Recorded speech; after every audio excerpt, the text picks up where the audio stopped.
Dragon ফল চাষে ব্যবহার করা হচ্ছে টনিক, এমন খবর নিয়ে বেশ আলোচনা চলছে সামাজিক মাধ্যমে। ক্রেতারাও এখন এই ফলটি কিনতে খুব একটা আগ্রহ বোধ করছেন না। 1-1.5 মাস হয়ে গেছে, কিনা এখন বন্ধ। কারণ এই যে বিভিন্ন জায়গাতে দেখতেছি যে ড্রাগনের ভিতরে কিরকম কেমিক্যাল দেওয়া হচ্ছে, যার কারণে আর কি এখন ভয় ওটা কিনি না।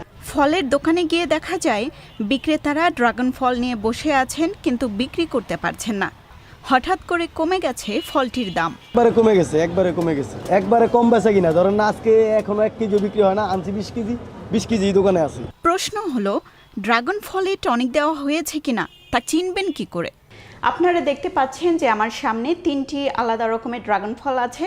এর মধ্যে আমরা যদি যাই, প্রথমে সবচেয়ে বড় আকারের ড্রাগন ফল, এটি আপনারা একটু লক্ষ্য করলে দেখতে পারবেন যে এর মাঝে কিছু অংশে সবুজ রয়েছে, অর্থাৎ আমরা যেটা জানি যে ড্রাগন ফল দেখতে লাল বা পার্পল কালারের হবে, এটি পুরোপুরি সেটা হয়নি।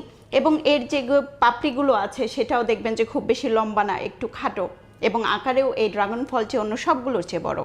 এরপরে আছে আরেকটি ড্রাগন ফল, এটা আকারে আগেরটার তুলনায় ছোট, কিন্তু একটি জিনিস আপনি দেখবেন যে এর যে পাপড়ি আছে সেগুলো বেশ লম্বা, এবং এটি পুরোপুরি পার্পল বা রেড যে কালারই আমরা বললি না কেন, পুরোপুরি এক কালারে আছে, এবং এখানে কোথাও আসলে সবুজ রঙের কোনো চিহ্ন নেই। আর একদম তৃতীয় শেষের দিকে যদি আমরা আসি, এই ড্রাগন ফলটি আকারে বেশ ছোট, কিন্তু এটার যে পাপড়িগুলো আছে সেটি বেশ খাটো, এবং আমরা যদি একটু লক্ষ্য করে দেখি তাহলে দেখা যাবে যে এর কিছু অংশে সবুজ রঙের একটু ছটা রয়েছে, অর্থাৎ এটি পুরোপুরি পার্পল কালার হয়নি। অর্থাৎ আমরা যখন ড্রাগন ফল দেখব, তাহলে বাহ্যিক দিক থেকে কোনটি টনিক দিয়ে চাষাবাদ করা হয়েছে এবং কোনটি টনিক দিয়ে চাষাবাদ করা হয়নি সেটি যদি আমরা নির্ধারণ করতে চাই, তাহলে যে বিষয়গুলো মাথায় রাখতে হবে সেটি হচ্ছে, যে ড্রাগন ফল টনিক দিয়ে চাষাবাদ করা হয়েছে সেটি পুরোপুরি লাল বা পার্পল রঙের হবে না, সেখানে অবশ্যই সবুজের মিশ্রণ থাকবে, এবং যে পাপড়িগুলো আছে বাহ্যিকভাবে সেগুলো ছোট মনে হবে। কৃষি গবেষণা ইনস্টিটিউটের ফল বিভাগের মুখ্য বৈজ্ঞানিক কর্মকর্তা ডক্টর মোহাম্মদ উবায়দুল্লাহ কায়সার বলেন, সাধারণ ও প্রাকৃতিকভাবে উৎপাদিত ড্রাগন ফলের ওজন 250 থেকে সর্বোচ্চ 300 গ্রাম পর্যন্ত হয়ে থাকে, আর টনিক ব্যবহার করে উৎপাদিত ড্রাগন ফলের ওজন 300 গ্রাম থেকে শুরু করে 900 গ্রাম পর্যন্ত হয়ে থাকে। টনিক ব্যবহার করে উৎপাদিত ফলের বাহ্যিক আকার উদ্ভট হয়ে যায়, ড্রাগন ফলের রং পার্পল বা লাল রং হয়ে থাকে না, এছাড়া এটি পানসে থাকে।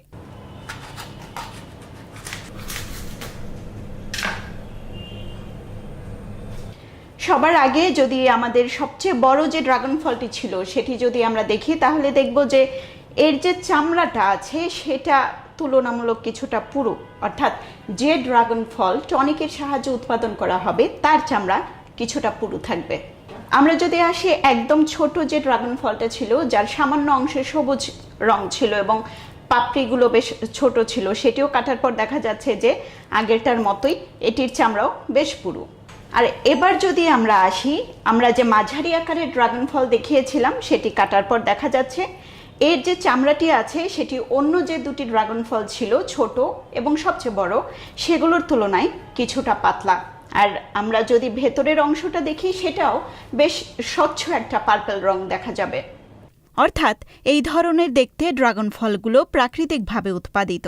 তবে এই টনিক কতটুকু ক্ষতিকর এই নিয়ে এখনও কোনো বিস্তারিত গবেষণা হয়নি, তাই টনিক দেওয়া ড্রাগন ফল স্বাস্থ্যের জন্য কতটা ঝুঁকিপূর্ণ তা এখনই নিশ্চিত করে বলা যাচ্ছে না।